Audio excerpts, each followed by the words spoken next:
Salut!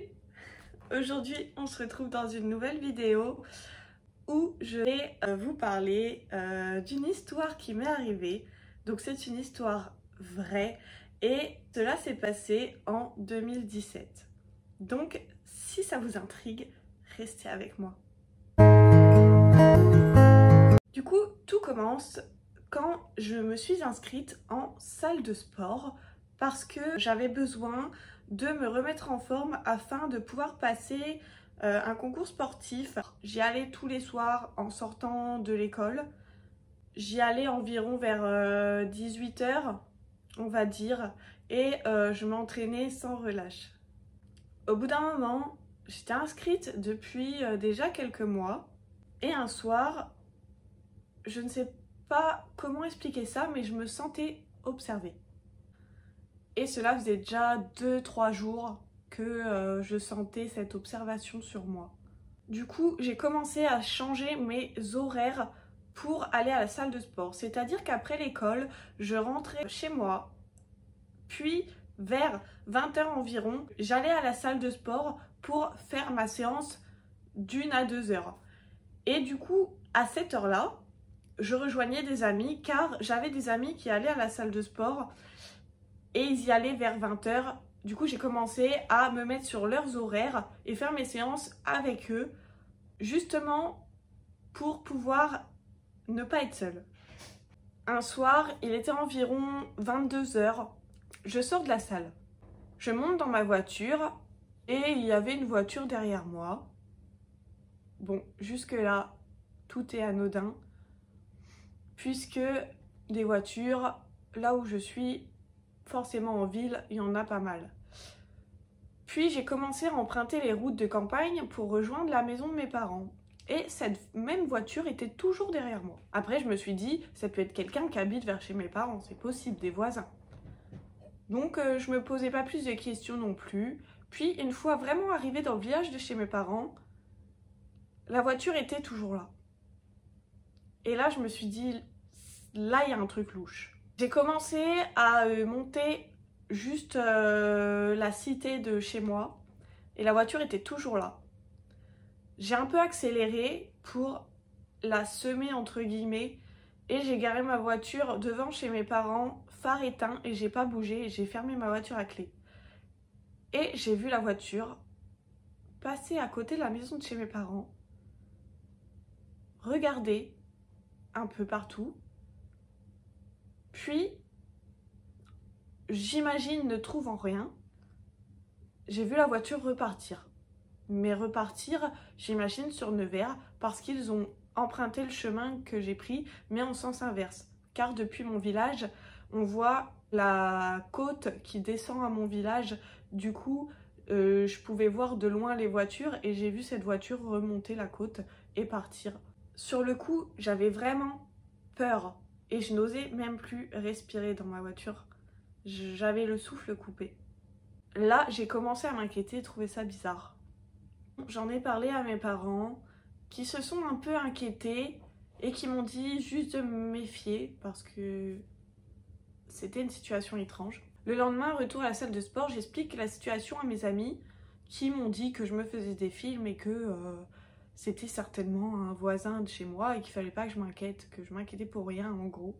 Donc j'ai continué à aller aux mêmes horaires qu'eux à la salle de sport pour continuer à ne pas être seule. Mais j'étais quand même inquiète.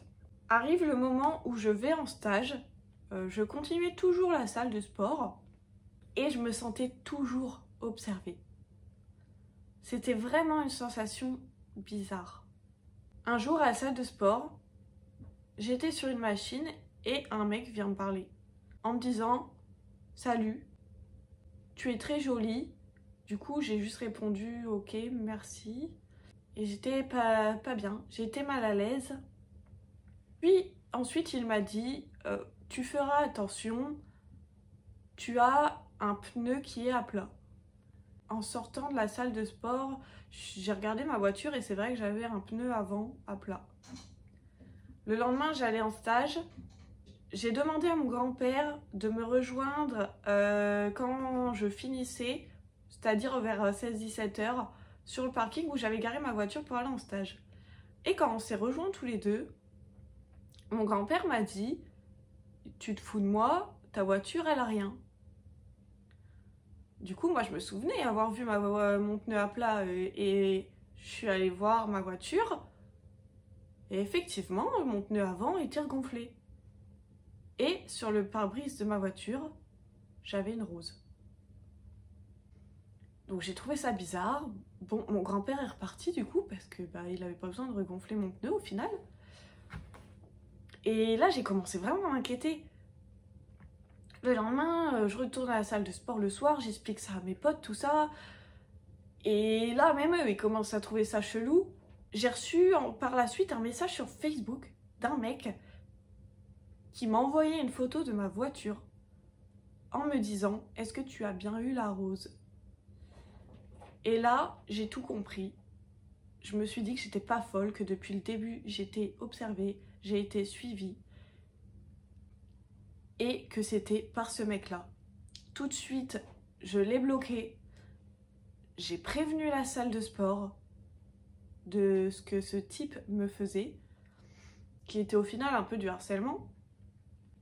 À chaque fois que ce type venait, il y avait toujours quelqu'un de la salle près de moi pour veiller à ce qu'il ne m'approche pas. Et j'allais toujours à la salle de sport à la même heure que mes potes.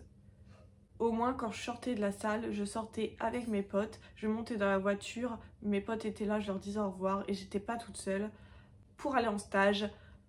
J'en avais parlé aux infirmières avec qui j'étais en stage, qui m'avaient dit « Tu gardes ta voiture à tel endroit » qui était assez loin du stage et nous, on viendra te chercher. Comme ça, il avait plus moyen de savoir où je me garais pour aller en stage.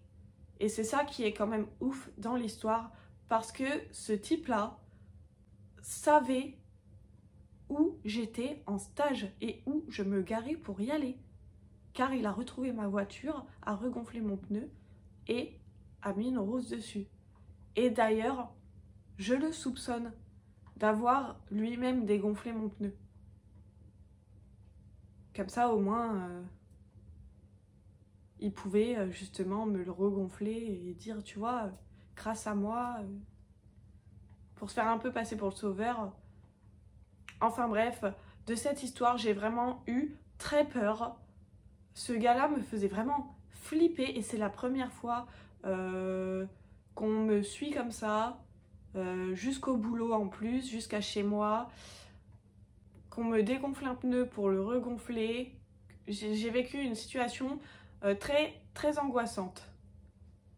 J'espère que cette courte histoire t'a plu. Si mes vidéos te plaisent, n'hésite pas à t'abonner juste ici. Enfin, clique pas sur le bouton, hein, il marche pas, c'est juste le bouton s'abonner que je te montre.